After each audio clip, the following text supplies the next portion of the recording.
আমরা যারা এখানে আছি আমরা ওয়াদাবদ্ধ নতুন বাংলাদেশ আমরা আপনাদেরকে উপহার দিতে চাই। সমগ্র জাতিকে চিন্তা করতে হবে। আজকে যারা আমাদের বিরুদ্ধে আছে তারা দিল্লি সেবা দাস হিসেবে নিজকে পরিচিত করেছে।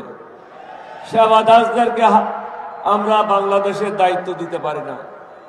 সেবা দাসদের সাথে আমরা বাংলাদেশকে হস্তান্তর করতে পারি না। এখন জাতিকে সিদ্ধান্ত নিতে হবে। আমি ওই দিনও বলেছি, বিএনপিকেও আপনারা ক্ষমতা দেখেছেন, আওয়ামী লীগকেও ক্ষমতায় দেখেছেন, জামাতের দুজনকে ক্ষমতায় দেখেছেন।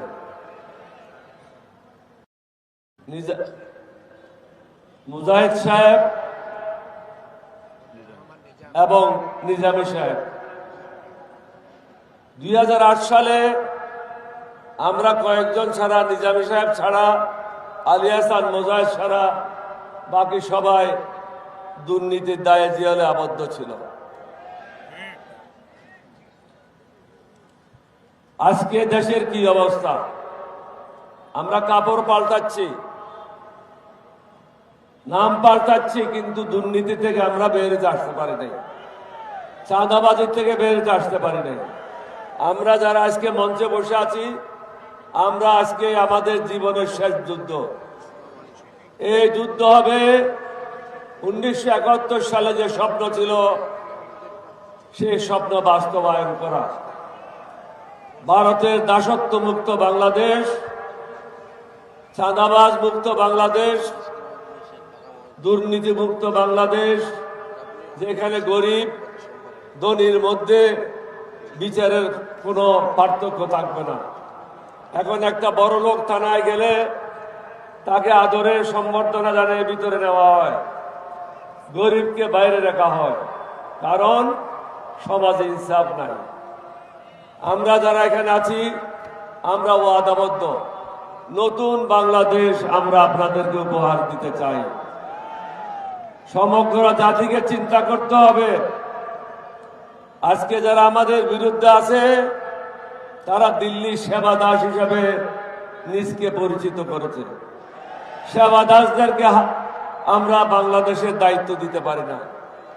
সেবা দাসদের সাথে আমরা বাংলাদেশকে হস্তান্তর করতে পারি না। তাদের হাত থেকে দেশকে যে কোনো উপায়ে মুক্ত করতে হবে। মুক্ত করার একমাত্র উপায় হলো, আপনারা শুনেছেন বিএনপির মহাসচিব বলেছিল এই অগাস্টের মুভমেন্ট যেটা হয়েছে এটাতে আমাদের কোনো অংশগ্রহণ ছিল না। এটা তারই কথা, আমার কথা না।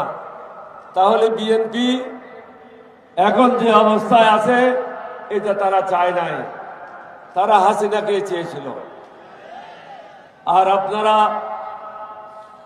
1400-র উপরে শহীদ হয়ে নতুন বাংলাদেশের স্বপ্ন দেখেছিলেন।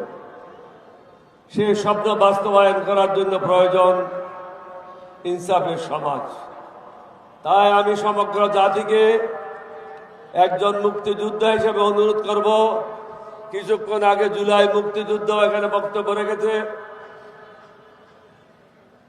একটু চিন্তা করেন, নামাজে যান, সেজদায় যান, নিজের বিবেককে জিজ্ঞাসা করেন, আবেগে কাজ করবেন না। মার্কা দেখে ভোট না দিয়ে কারা দেশের জন্য মঙ্গল করবে আর কারা মোদির দালালি করবে এটা চিহ্নিত করেন। দালালদেরকে ভোট দিলে হাসিনা যেভাবে আপনাদেরকে অত্যাচার করেছিল অনুরূপ ভাবে অত্যাচারিত হবেন, কেউ আপনাদেরকে মুক্তি দিতে পারবে না। সমগ্র জাতিকে একটা জায়গায় এসে অবস্থান নিতে হবে। আজকে যে 11 দলীয় ঐক্য জোট গঠিত হয়েছে, 11 দলীয় ঐক্য জোটের প্রার্থীরা যে যেখানে আছে তাদেরকে ভোট দিতে হবে। আমি ডক্টর আব্দুল মান্নান সাহেবকে বলবো আসেন, নাসির উদ্দিন পাটোয়ারিকে বলবো আসেন। দুইজন দুই পাশে, মুক্তিযোদ্ধা মধ্যখানে। জাতি দেখেন, এই জাতির সাথে যারা বেঈমানি করবে আল্লাহ তাদেরকে ক্ষমা করবে না। নিজের মঙ্গল নিজে করেন, 11 দলীয় জোটে যে যেখানে আছে তাদেরকে ভোট দান করে এই দেশকে চিরকালের জন্য মোদির সেবা দাসদের হাত থেকে মুক্ত করেন। আপনাদের সবাইকে ধন্যবাদ।